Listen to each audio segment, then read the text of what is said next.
couple of major developments in a horrific case that stunned the nation. 7-year-old Summer Thompson was brutally murdered in October. Tonight, 4 months later, authorities, as we speak, furiously searching a home just 1 block away from where this little girl was last seen. A law enforcement news conference is expected momentarily. We will bring it to you as it happens. And in fact, we're going to go to it right now. It is beginning. Clay County, Florida Sheriff Rick Bessler and his team speaking. That's there. Additionally, other residences in Callahan, Florida, and Lauderdale County, Mississippi, and a vehicle have been searched in connection with this investigation. Earlier today, a search warrant was executed at a residence at 1152 Gano Avenue. Investigators from the Clay County Sheriff's Office, the FBI, and the Florida Department of Law Enforcement conducted a search for evidence in which a suspect has been arrested and charged with 29 counts of possession of child pornography that occurred in Clay County recently. That suspect is identified as Jared Harrell, 24 years of age, who formerly resided at that residence. We are also naming Harrell as a person of interest in connection with the abduction and murder of Summer Thompson. Harrell was arrested today on child pornography charges by federal agents in Meridian, Mississippi. He was arrested without incident and is being held on a $1 million bond on those charges. I cannot comment further about how Harrell may be connected with the Summer Thompson case, as that would require that I discuss and comment on evidence in an ongoing investigation. Throughout this entire investigation, we have been very careful to protect the integrity of our investigation by not releasing details that could be detrimental to the successful outcome of our investigation or the prosecution of the person responsible for this crime.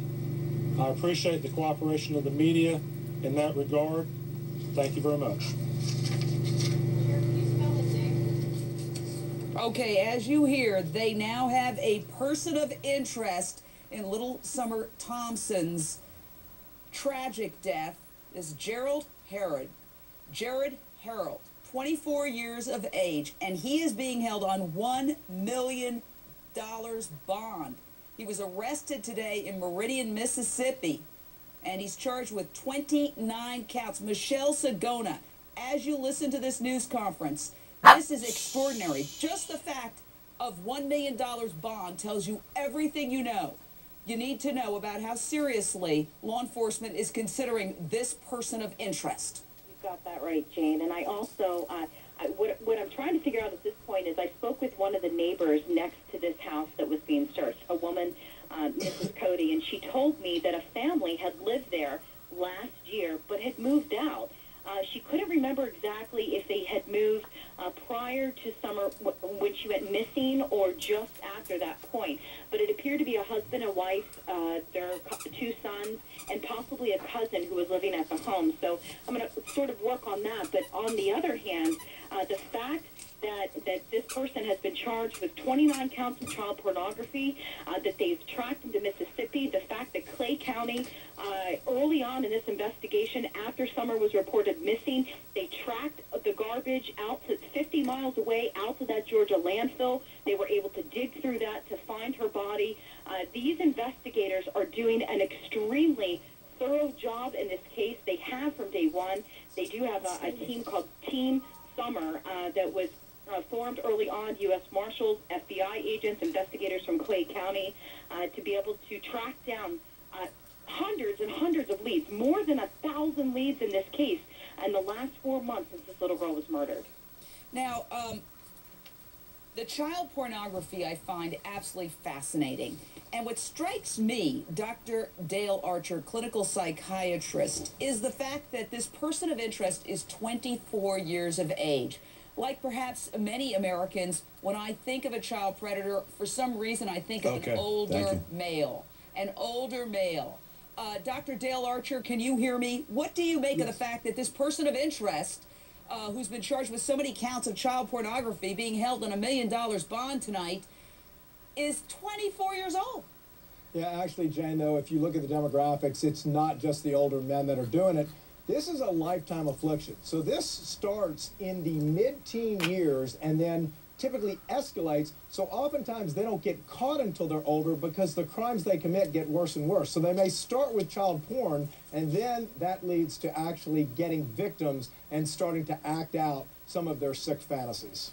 Now, I want to just bring you up to date on this story because it's a complex story.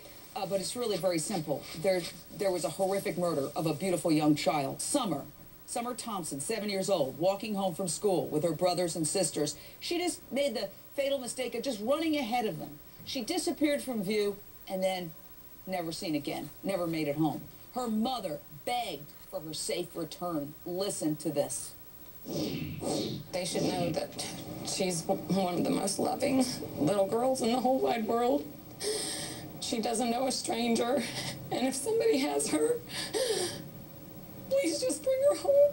She's got a twin, and he misses her, and we all miss her, and we just want her to come home, okay? Imagine that mom, and she vowed, we're gonna get you. We're gonna find out who did this. After a frantic 2-day search and no clues, cops, they acted on a hunch. They decided to search this Georgia landfill where the trash from Summers neighborhood is always dumped. And that's where they found the little girl's body, her tiny legs and her pink sweatsuit sticking out from underneath piles of garbage. Now, police still have not revealed how she died, but they say it was, quote, heinous. Ever since then, her town has been living in fear. A violent child predator has been on the loose. Summers' mom vowed to get justice. Here she is on NBC's Today Show. We're coming for you. Are you confident that they'll be able to? Are you confident they'll be able to find your daughter's killer? I want to be confident, but I was confident that she was going to come home. And she didn't. But I know they're working. They're doing it, and I have faith in them. Investigators said they had been waiting on test results from the landfill where little Summer was found. Now, interestingly enough, a bunch of those test results have just come back, and now we have a person of interest in this little girl's murder. There it is. That is the person of interest. We just got this photo in moments ago. Jared Harold, 24 years of age. He lived in the home just a short distance, a stone's throw from where little Summer disappeared. And police have been going through that home, leaving no stone unturned, searching that home. This man arrested in Meridian, Mississippi, okay, on numerous counts of child porn. So he's not even arrested in the same state. He's in another state, Mississippi, arrested on numerous counts of child porn, and he's being held on $1 million bond. Judge Larry Seidlin, what does the $1 million bond tell you? It tells you that the police think he's the killer. This is the FBI looking at this case. It's one of the best police departments in the world. They don't mess around, the FBI. They dot all their I's and cross all their T's. They put $1 million bond on to signal to the judge, hey, we think this is the guy that killed that little girl. And they don't want to charge him yet with the murder because speedy trial begins to run. They want to line up all their ducks, the FBI, and that's what they're going to do. I compliment the Sheriff's Department for inviting the FBI in to help them with the investigation. Bradford Cohen, we've been saying they just got the test results from the landfill where the child's body was found. Could that have included DNA? Could that have included some garbage with an address on it? It seems more than coincidental that they get the test results back, and the next thing you know, they're going through this house that was so close to where little Summer disappeared, and now they have a person of interest. Certainly. I would imagine that included some sort of DNA or some sort of link back to this individual. And that's why they actually, I'm sure they included that into a probable cause affidavit for a warrant to search this home, which obviously he was not living in anymore. He was living now in Mississippi.